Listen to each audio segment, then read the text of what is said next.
It's a real pleasure to be able to collaborate with the Washtenaw County Conservation District on this presentation. My name is Sarah Mills, and I'm the director of the Center for Empowering Communities at the University of Michigan. And in a minute, you'll also hear from my colleague, Madeleine Krol, who is our clean energy land use specialist. And what we'll talk to you about today is what you need to know about utility scale solar energy systems. Most of the time, Madeleine and I talk to local government officials about zoning. And so this is the first time that we've really collaborated with a conservation district on this sort of activity, but it actually sort of all makes sense. What I often do when I'm presenting is start with my background. And where I say that this makes sense is that my background is actually not so much in energy, it's in rural land use planning. And so again, it's really exciting to be able to collaborate with the conservation district. So I got my PhD from University of Michigan in farmland preservation, trying to understand whether claims of wind energy as a farmland preservation tool were real. The punchline is they are. But my subsequent research has really focused on surveying landowners in and around wind farms and also using surveys to understand community acceptance of renewable energy and the impacts that large-scale renewable energy projects are having on the communities that host them. What allows Madeleine to join me in this effort, and what we've also been doing, not so much on the research side, but on the engagement side for the last couple of years, is made possible from funding from the State Energy Office, which is within Eagle. And so that funding allows us to help try to facilitate planning and zoning in communities, providing state-based data about what impacts renewable energy projects are likely to have in communities that host them. But really, to be clear, we talk about the pros and cons of every land use. So the title for today, like the good, the bad, and the trade-offs, is very much our approach to talking about land use issues. We want communities to help to understand what is true and what is false about renewable energy, because every energy source, whether it's renewable or fossil fuel, has positives and it has negatives at the local level. And we want communities to kind of know that going in. So what we're going to spend the next 30 minutes or so talking about is first providing an introduction to solar in Michigan, and then really doing a deep dive on the intersection between solar and farmland preservation, and then closing out with some thoughts on, if you're approached to lease your land for solar development, what might you contemplate? So I'll come back in once we start talking about farmland preservation and kind of take us through the end. But first, to give us the introduction to solar in Michigan, I want to turn it over to Madeleine.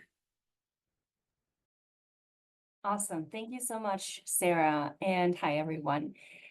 I'm going to actually, before we dive into large-scale solar, I thought it would be helpful if we pull a couple of resources together for solar kind of on the smaller and on the personal scale.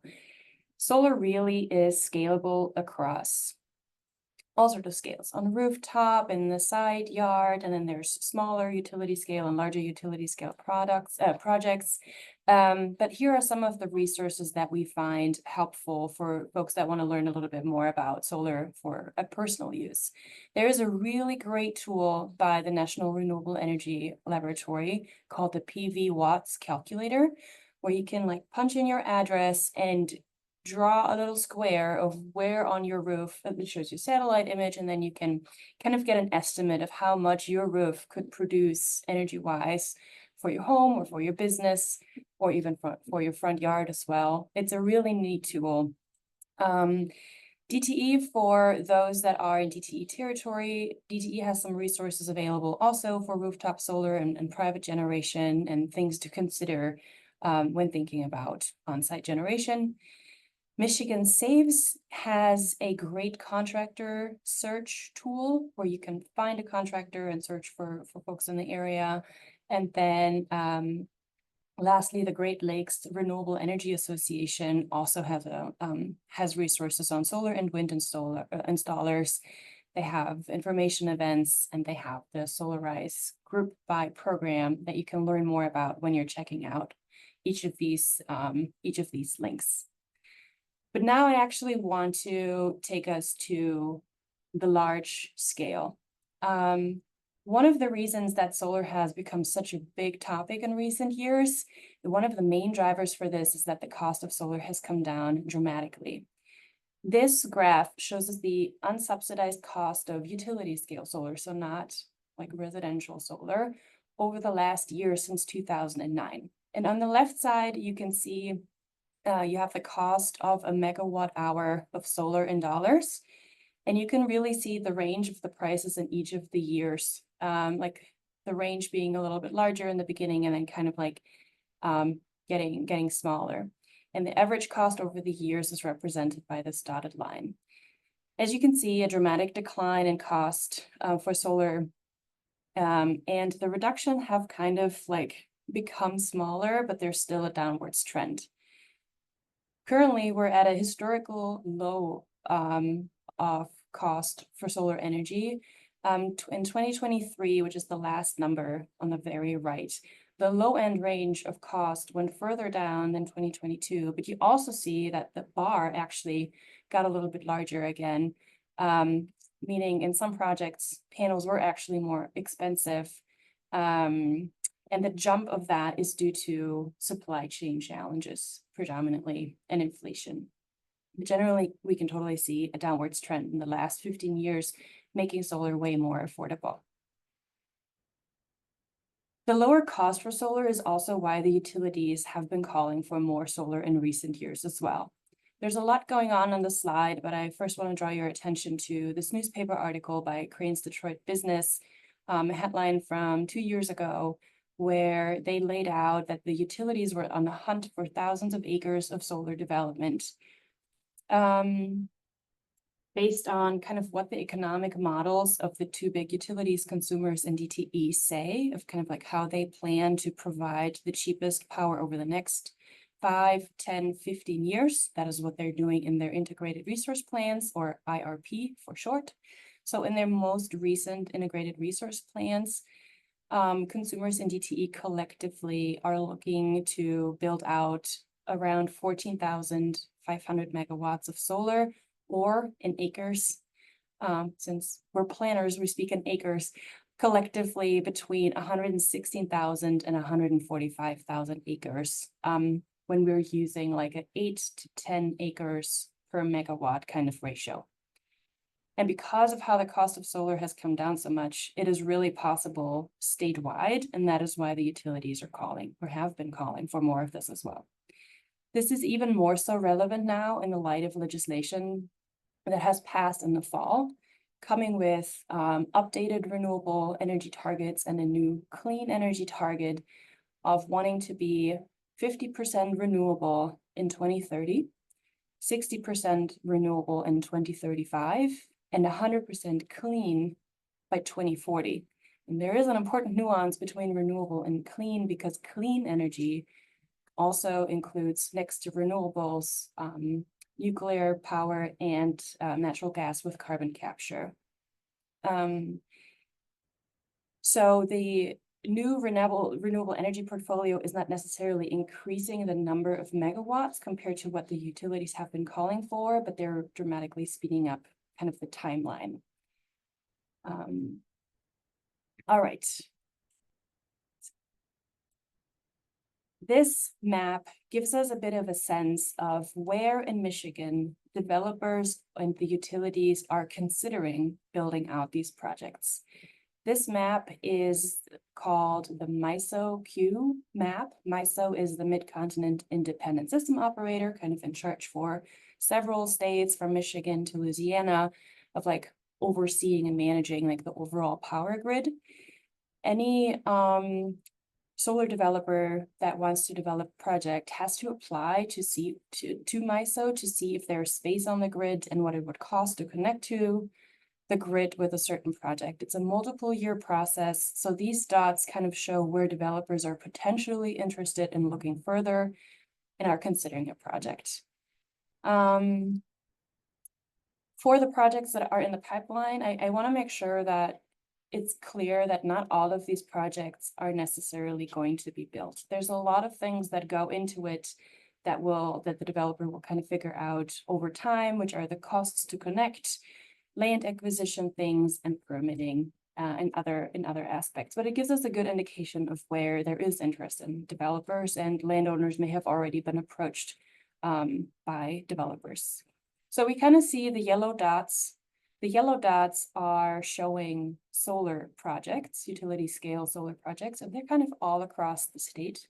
And the gray dots, there's a couple of gray dots in there as well that show hybrid projects, where basically solar panels are paired with big batteries to charge up during the day when the sun is shining and maybe the energy demand, or there's more energy production than there's demand, the batteries would charge up and then kind of push that solar energy into the grid in the nighttime.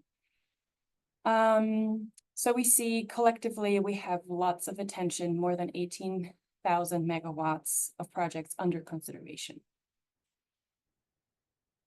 All right, let's talk a little bit about the scale of how big are all of these yellow dots. So not only the number of projects has been changing rapidly, but also the scale of projects. I pulled a picture here from the Assembly Solar Project in Shiawassee County, which is currently the largest operational solar project in Michigan. And it is 239 megawatts large. In the Myo Q that I showed you earlier, the average size of project is around 160 megawatts, but there is a couple of large ones in there as well. There are projects that are up to 500 megawatts, which is kind of the max that is indicated here. But there are projects in Michigan currently being permitted as well that are actually larger than these 500, because the 500 megawatts is basically per point of interconnection.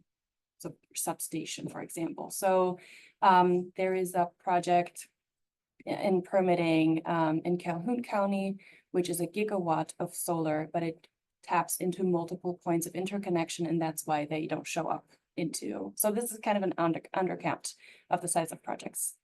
If we translate kind of the average megawattage into acres, we're talking about 8 to 1,600 acres for an average size project, or up to 5,000 acres and more, again, if there's multiple sections of a project that are feeding into different points of interconnection.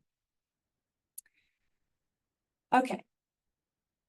For a couple of weeks apart from each other, there were these two stories in the Washington Post about proposed solar projects drawing either a position over the loss of farmland, and the other one talking about solar panels as the next money crop for farmers. So the question that Sarah and I think about a lot is whether or not solar is a threat or an opportunity to farming and farmers.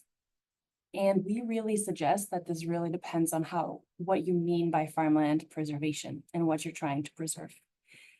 And I bet that most of us can get behind the idea of preserving, but I'm also sure that the people in this room are also meaning different things by it. So these are some of the ways that we can think of farmland preservation. And as an urban planner, and we'll go through these, and at some point I'll hand it off to Sarah as well to catch your breath. So as a planner, planners often think of preservation in the sense of preserving the urban boundary, basically keeping the people who need urban services in the cities and villages, and preserving rural land for low density activities that don't require these urban services. So typically you do this to not have to extend water and sewer and to steer where residential development goes. So solar is a land use that is occupying land for typically at least around 30 years. There's things that go into it, but typically the leases are signed for solar projects are 25, 30, 35 years, depending if the lease gets renewed or if there's decommissioning standards in place to take everything out again after that lifetime. But in the meantime, within at least these 30 years, you can't put a house on that parcel. And in that sense, it's kind of stalling residential development, and it's occupied with panels. Solar projects, contribute to local tax revenue without taking a bunch of urban services in that sense. So in a way of like, when you think about preserving the local boundary of the urban boundary, in that sense, solar may make sense. So I mentioned taxes. Developers pay taxes. The state commission, the state tax commission does have guidance on this for assessors and suggests that solar panels are taxed as industrial personal property. So the taxes for solar are additive, so the real property taxes plus personal property taxes, and the exact amount of what that would bring into the township, for example, every year largely depends on like the millage rate in each of these jurisdictions. Since the last summer, there's a new option in place that the local governments and developers have, which is to replace industrial personal property tax by a payment in lieu of taxes. So there can be, if there is a mutual agreement between the local government and the developer, then the PILT option, that's what it's abbreviated with, basically locks in a payment of $7,000 per megawatt per year, replacing these taxes. And for an average project of 160 megawatt, like I showed you earlier, of what's in the pipeline, that would be $1 million, 120,000 per year. And so that gives us a bit of a ballpark as to how much of a financial income there could be for the community. If it's not locked into PILTs, then the tax stream declines over time following the tax table.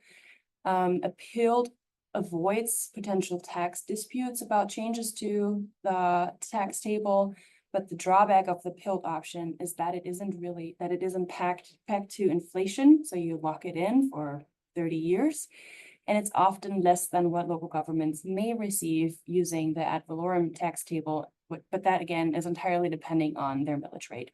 But overall, it gives us a sense for kind of what the community-wide economic benefit would be. Since the spring, EGLE, the Michigan Department of Environment, Great Lakes and Energy, has created a Renewables Ready Communities Award, which is a one-time payment from the state to local governments that permit and or host wind, solar, and storage projects, which is a one-time payment from the state of $5,000 per megawatt at the beginning of the stage. So that again adds to like the financial side of it. Some other people who are maybe not planners, or I think a lot of people can actually get behind this idea of preserving a rural vista. And if you look at it from afar, the visual impact of a solar farm is not the same as the visual impact of wind turbines, for example. And many people don't really think about the visual impacts of solar compared to wind. But with the scale that we're talking, if we're talking 2,000 acres of panels, you have a couple of miles of driving through with parcels strung together with the panels on them.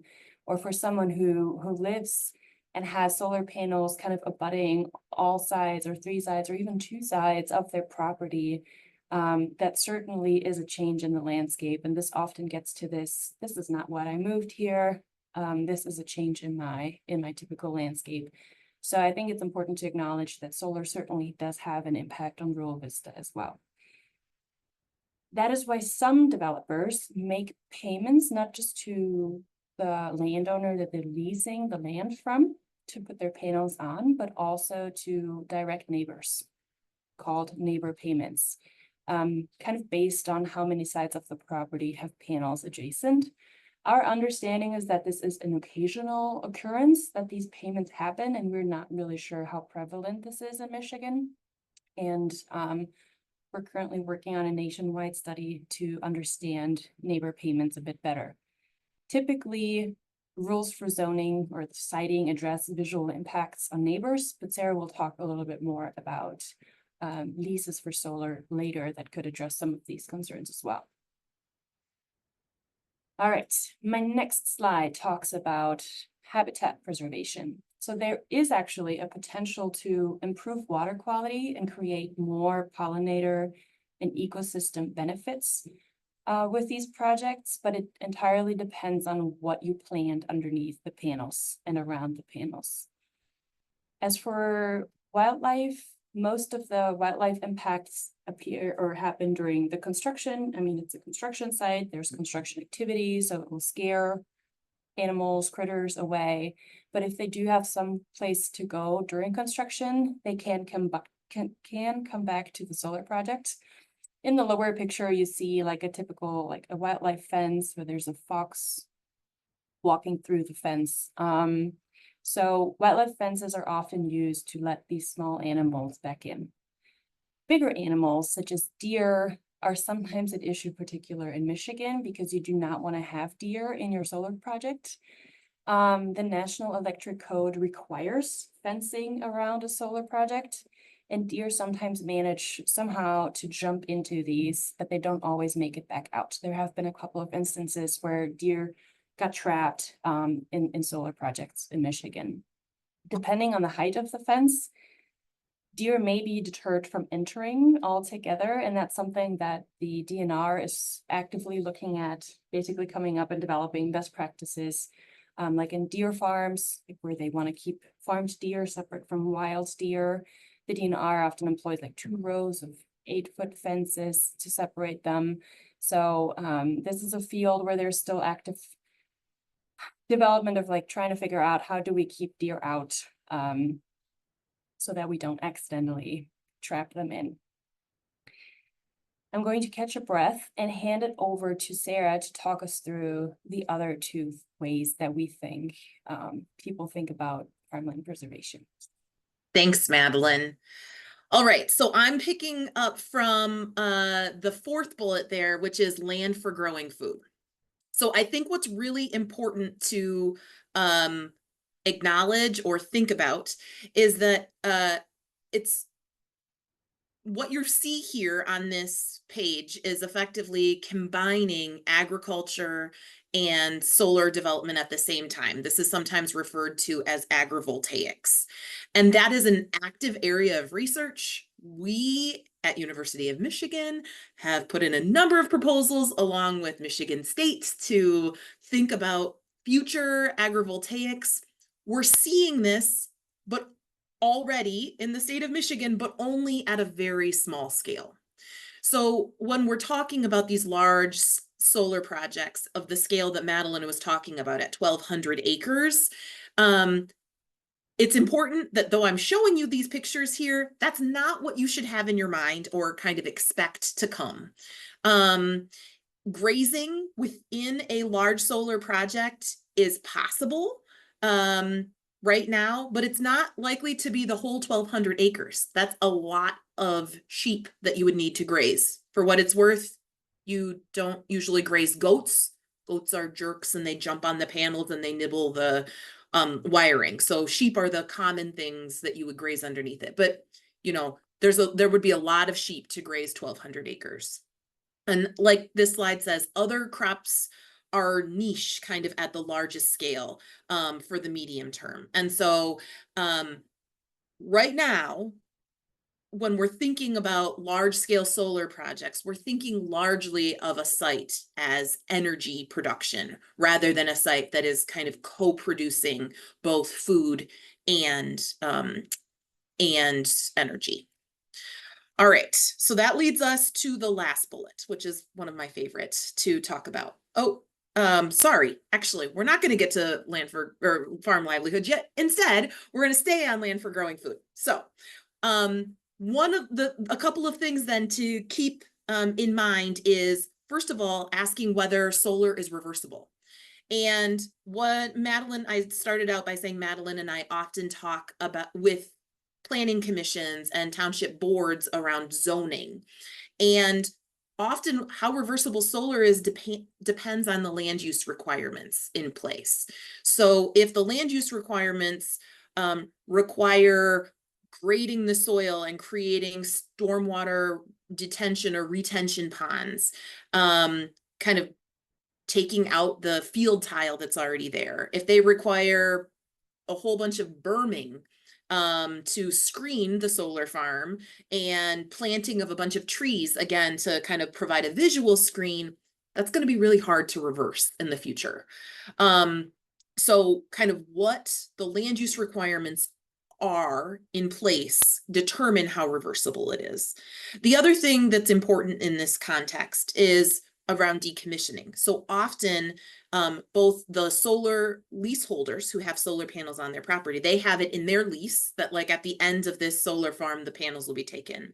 But very commonly in the land use permitting, again, historically through zoning, there's also decommissioning agreements that ensure that the solar developer will remove the infrastructure. And very often there is a financial guarantee that the solar developer provides to the local government. So if the solar developer, the solar project changes hands or the solar developer goes out of business, there's still money in place to be able to remove that infrastructure in the future to allow the land to return to farming. Another question about how reversible solar is and kind of what the long-term impacts on farming will be often comes up is whether the solar panels will contaminate the land. So one of the, Madeline, if you can click one more time, one of the, there's an expert on this at Michigan State. Her name is Anik Anktil. And so she's put together this fact sheet that's specifically about PFAS.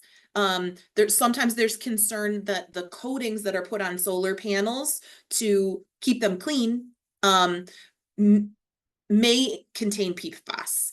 Now they don't. Some older panels do. But this was because this is a question we get a lot. Dr. Anktil effectively wrote a fact sheet and you can find it online. There's nothing inherent in solar panels, like either on them intact or even if they get damaged for some reason and the glass breaks, there's nothing that's kind of going to leach out. Effectively, all of the kind of metals that are contained in order to make the electronics to produce the solar power are kind of baked into that glass. And so there's not a huge threat long-term associated with that. A question though is that it is stuff. There's a lot of panels, a lot of material that goes into a solar farm. And so related to like, will the panels contaminate the land? Sometimes there's questions about panels being landfilled. Solar panels are not considered hazardous waste. And so they can go to a normal landfill. And right now that's generally the plan in the US, just because we haven't had solar development at this scale around long enough to kind of create a market for recycling. They can be recycled in other parts of the world. So Europe has a jump start on solar development from us, and they have actively developed and cultivated kind of a recycling market for solar panels. I would anticipate that that comes in time, but I'll be clear that we don't have a huge, recycling facility around right now to accommodate that. Because this is a land use that's changing over time, and there may be a market for this in the future, this is also where kind of thinking about decommissioning comes into place and what will happen to those panels at the end of their life. One of the other questions that's raised kind of not so much on the solar panel side, but on the agronomic side, is what the long-term impacts of idling this land will be. So on the one hand, solar projects, especially if you're planting native grasses that can help you retain soil and rebuild soil health, have the opportunity to build that over time. On the other hand, if you do, for example, have field tile in place, 20 years from now, especially if you planted native grasses, like we're not 100% sure if that field tile is still going to be operational. And so, again, we're at the very early stages of this large scale solar development in our part of the country. And so we haven't seen these, we haven't had 20 years of experience of solar on tiled Midwest ground to know kind of what happens over time. But there's active research in this space right now. And there is some sense that, planting things that help rebuild soil health will help protect the long-term farmability of that land. All right, so now I'm going to move on to the last bullet here, which is about farm livelihoods. So in the picture here, you can see both in the bottom right, a farmer whose land this solar farm sits on. And just to be clear, solar developers and solar projects generally do not have the right of eminent domain. So they are only happening because they find a willing landowner to host solar panels on their property. But you can see kind of in the picture to the left, there are some farmers against solar farming, no mega solar farms. And so one of the things that we're working on in our research is trying to understand how solar affects farm livelihoods, not just of those who host solar panels on their property, but also those who are engaged in the agricultural enterprise, kind of in the area of a solar farm. So right now we have some DOE funded research. We're all about 2/3 of the way through it. That is first of all trying to understand how much solar land is leased versus purchased.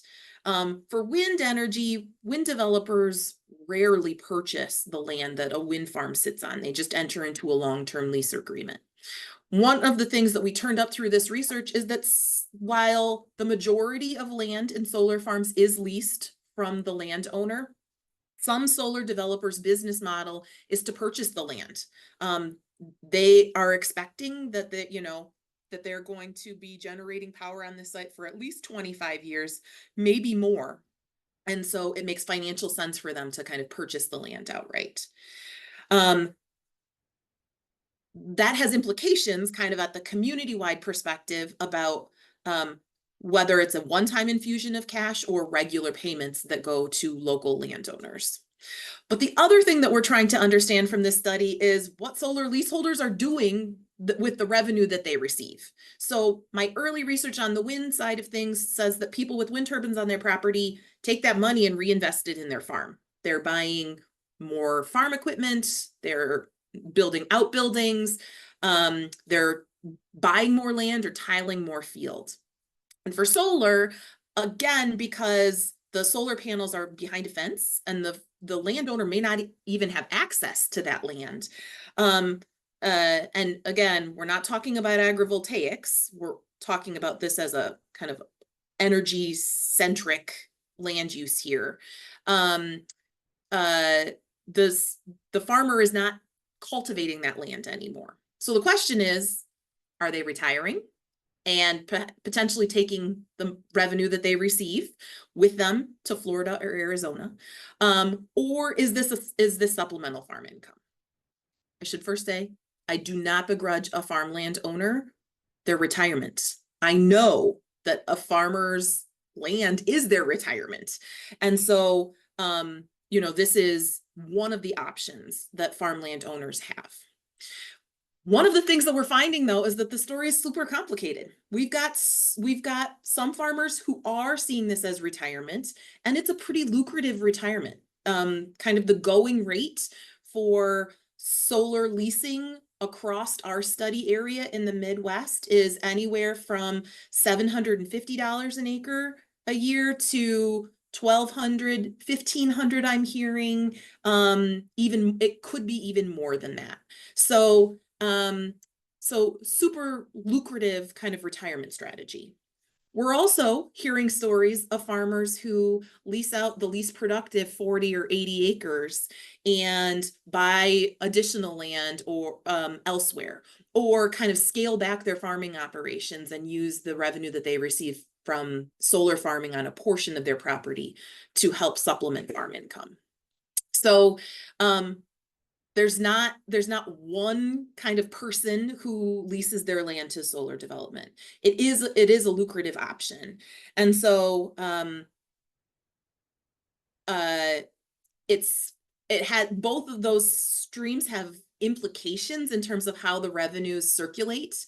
And that's what we're working right now, is to help come up with a calculation, kind of comparing how solar operates in a local farming economy to how ag operates in the local farming economy.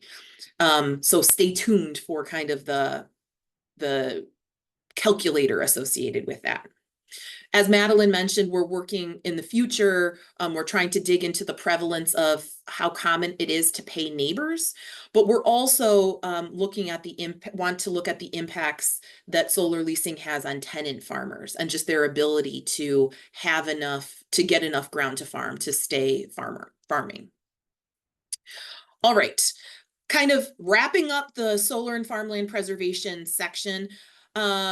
How does the state's Farmland Preservation Office think about this? So what the solar policy is for land that's enrolled in the PA 116 program is if you have land that's enrolled and you want to host a solar farm, not just solar panels for your own farm's use, but an actual solar farm, then you're allowed to put your agreement on pause if the following conditions are met. Effectively, field tile is maintained, or the total amount of drainage is maintained so that new wetlands are not forming.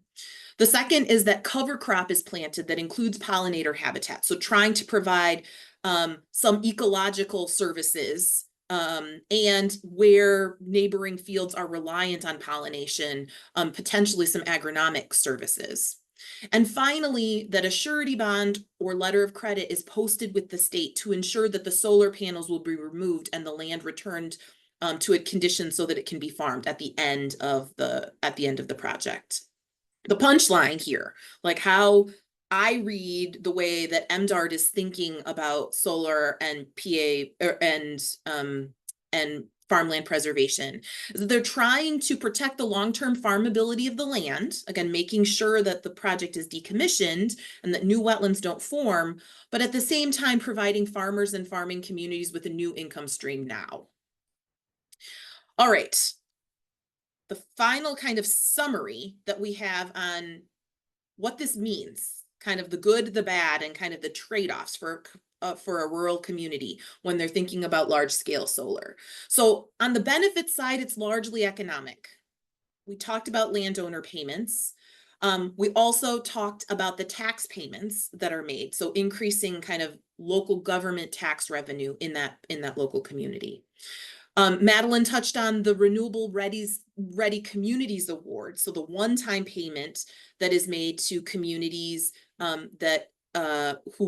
whose zoning authorities approve projects.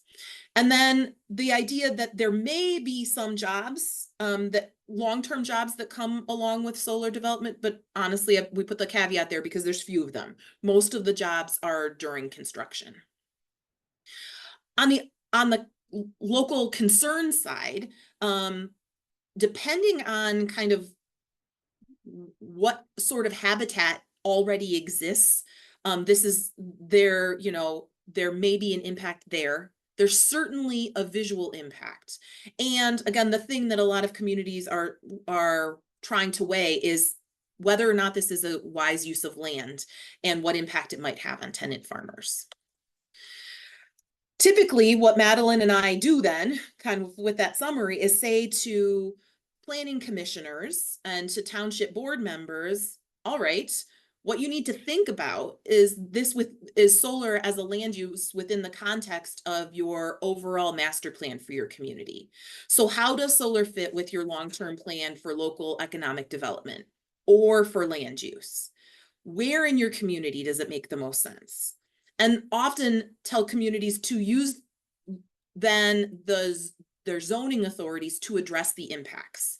So thinking about setbacks or vegetative screening, planting those trees to buffer the solar from adjacent residential uses, for example. Also to make sure that any trees that are planted are taken care of. This is something that is sometimes missed, and you don't want to plant a bunch of trees around a solar farm and not have them survive. Thinking about vegetative ground cover, so what you plant in and around the under and around the solar panels, as stormwater infrastructure. So the opportunity for kind of native plants in particular with deep roots to be able to rebuild soil health and take some of the pressure off of the kind of county drains. And finally, insisting effectively that they think through decommissioning. We want to make sure that this infrastructure doesn't stick around beyond its useful life.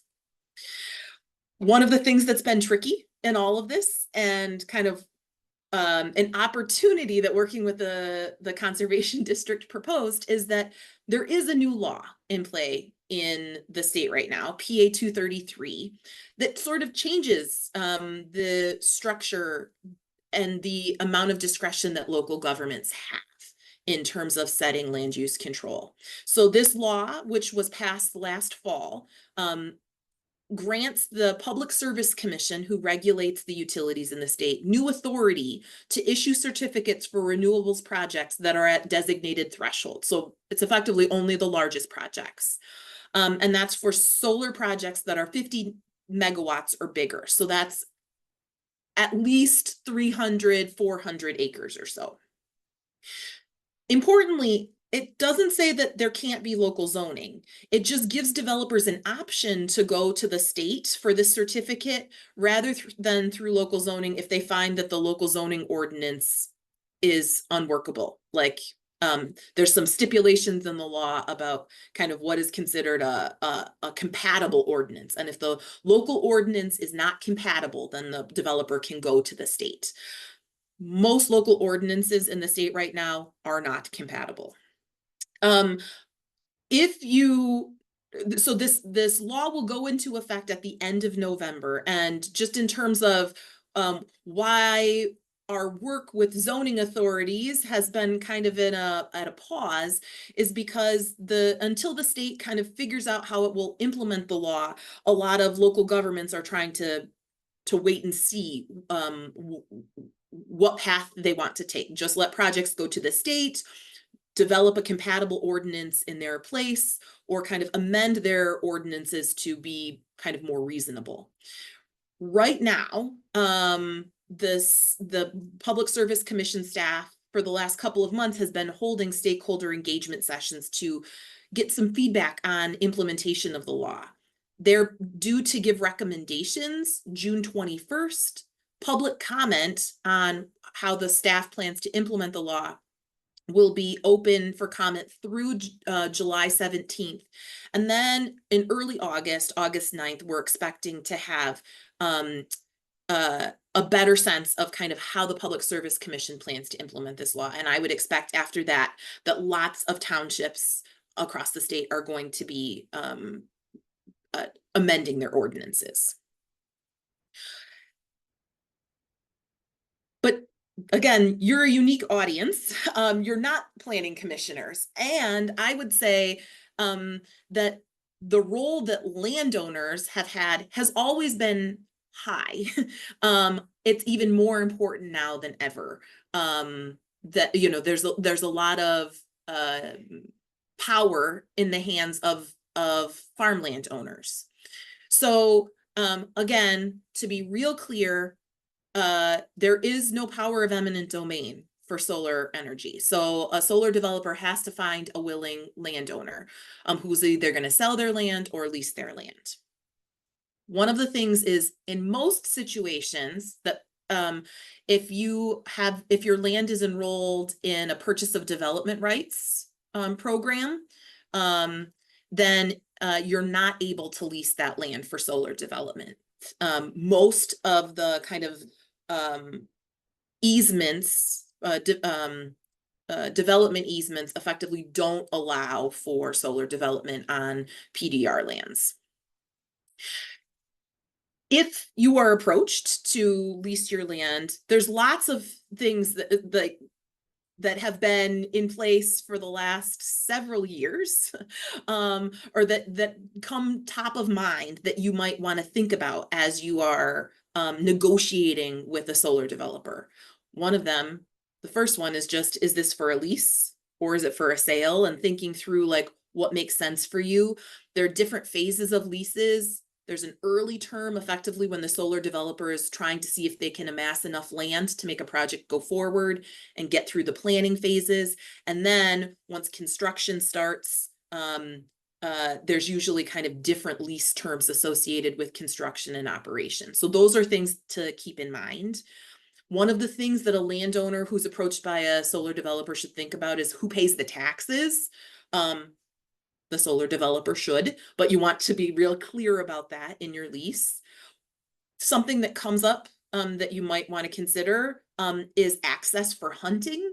So based on my interviews with solar leaseholders, sometimes they're restricted to where they can rifle hunt around solar, bow hunting less so.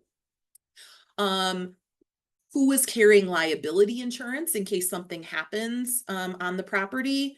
Landowners can negotiate when construction can start. If you care about land being, not wanting folks in your fields when it's wet, then that's something that you could negotiate for within your lease.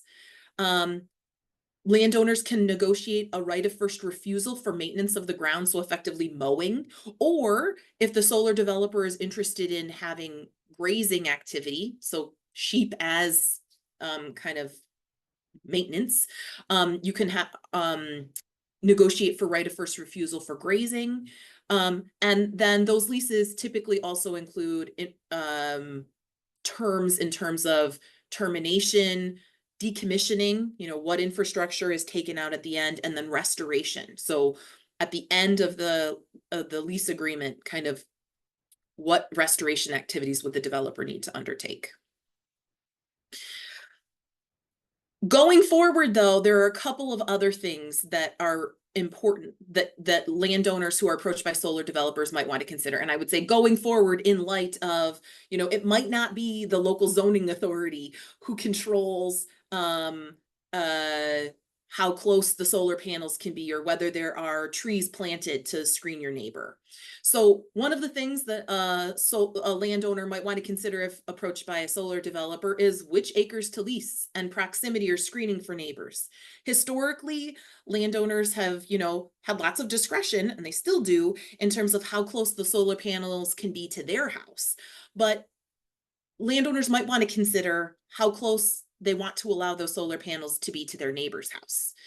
If you as a landowner care about what kind of ground cover is planted, if you want to see pollinator habitat, or you want to see native species, or you want to make sure that there's not noxious weeds that arise, like you want to make sure that there's maintenance done to remove noxious weeds, those are things that you can negotiate in your landowner agreement.